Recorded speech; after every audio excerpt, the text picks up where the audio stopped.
Thank you, Mr. Deputy Speaker. I welcome the opportunity to contribute to this debate today as we look at the Finance Bill 2023. Mr. Deputy Speaker, allow me to just note very quickly the defensive tone taken on by the Ministry of Education coming in to discuss a program that was, put forward in the budget, because I listened, I looked at the finance bill, and we're discussing an amendment to the Corporation Tax Act. We're discussing an amendment that would allow for corporate entities to contribute to the education sector, and they will then get some tax incentives, there's an incentivized approach for contribution to the education sector.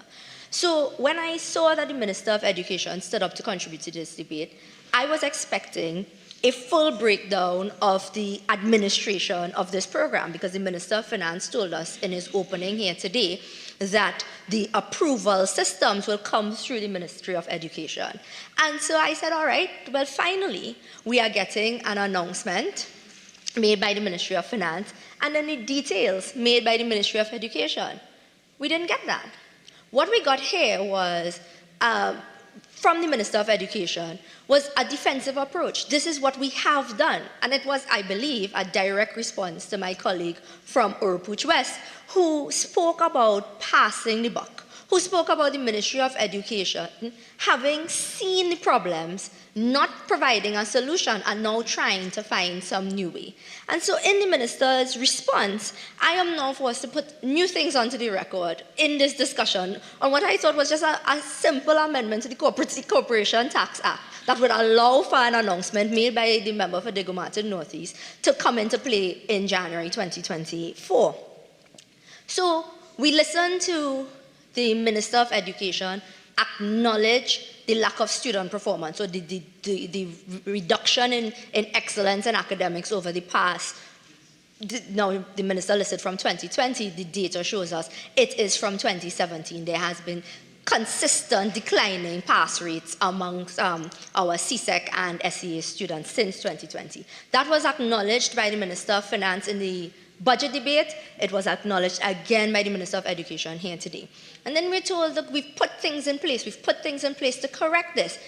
And so, the difficulty the population is facing, the difficulty all of us would be facing, is that you keep telling us about things that you're putting in place, but you're not telling us how you are measuring it, how you are monitoring it, what are the targeted objectives, what are you doing if the thing you put in place is shown not to be working. So are we as a population supposed to be comforted by the idea that you put things in place, or you spent some money, or you did this? No, what we want are actual solutions. We want the evidence that the thing that you've put into place is indeed working.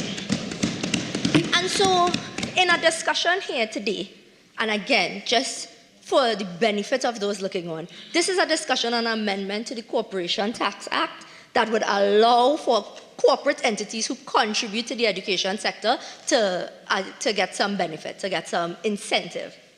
In this discussion, we are told here today by the Minister of Education that they have implemented the remedial education and the vacation revision program. In this very same house, after the implementation of those two programs, just to contextualize it, Mr. Deputy Speaker, because it was brought into this debate by the Minister of Education, that the remedial education and the vacation revision program was put into place to treat with a reduction in student performance. This came about after the results of the 2022 SEA results, where we saw a remarkable number of students scoring below 30%, not 50%, 30% in the SEA. We were told it was as a result of learning loss during the pandemic, etc., and that we've now included this vacation revision program. I stood in this house, Mr. Deputy Speaker, after the program, because despite the narrative always put forward by members opposite, we on this side, we look at the programs, we wait, and then we assess. But we require answers, because it is the job of the opposition to hold the government accountable. So we asked the question, given the amount of money that you put into the vacation revision program last year, given the number of students who attended versus how much you catered for, because it was some 9,000 students that they were catered for and some 3,200 thereabouts who actually attended. And that's attended as opposed to a sustained, consistent attendance. And I asked in this house, well, what are the measures? How are we judging that the program was a success or a failure? Before you then come to the population and say, you know what we'll do? We'll expand the program. You have to tell the population that the program is indeed working. How are you going to expand something and you have no evidence that it is working?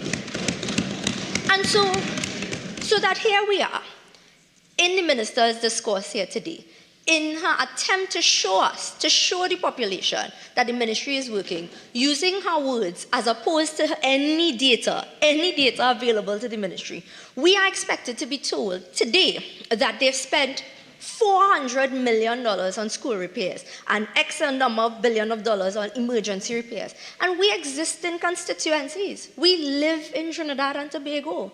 We see the schools. When I came here, and I spoke about the Gasparillo Secondary School, I came here from the compound of the Gasparillo Secondary School to say that what was the exact state of affairs, to be told the problem was fixed only for it to be corrected. And so that is the difficulty we're facing.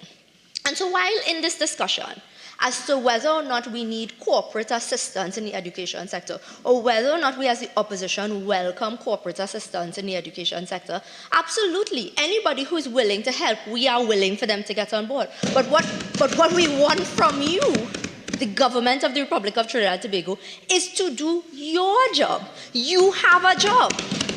And consequently, the job here today was to tell the population exactly how you intended on administering this program. And you didn't do that. So how are we going to be confident that when come January 2024, okay, we wake up, Happy New Year, everybody's saying good. New things, 2024, you have this business forum where you invite business persons to speak with the Ministry of Education, to outline what you require, what you need, etc. But then you tell us, which was, a point that I wrote down, that we will ensure, that the ministry will ensure that there is equity. Because some schools, and that is a fact across Trinidad and Tobago, some schools are the beneficiaries of more assistance, or they have more alumni who are in the business sector, etc. And so they have more contributors, etc., to the school system. But we're told by the Minister of Education here today that the ministry will be the check for equity, so that they'll introduce corporate Trinidad and Tobago to schools that they may not have known before. But then, how are you ensuring then? How are you determining? What is the check? What is the actual check? Is there some new incentive, some hidden incentive that nobody spoke about here today because they didn't come up with it yet, that will allow for business X to say that I will contribute to the Brasso RC school, for example, because even though I myself may have gone to a school in San Fernando, this is the incentive that will allow me to contribute to a school in Brasso that is in need, etc., etc. What is the introduction? Are you just going to suggest it and fingers crossed? Is it a hopeful thing? Is it we're depending on, or is it built into the program? Is that check for equity built into the administration of the program? The minister spoke today and didn't answer that question that would be on the minds, certainly on the minds of those of us who represent rural constituencies. I am sure the member for Toko Sangre would have been very interested to hear what would be coming for the schools on his end, as I am, and as the member for Tabaquite, member for Maruga Tableland, where we have smaller schools. Sometimes our SEA classes may be 10 persons, 15 persons. What is the incentive, the further incentive then, for corporate Trinidad and Tobago to adopt that school? When we heard about the Adopt a School program today, we heard none of the numbers, none of the details as to how indeed that was a success. Is it that you just tell us it was successful?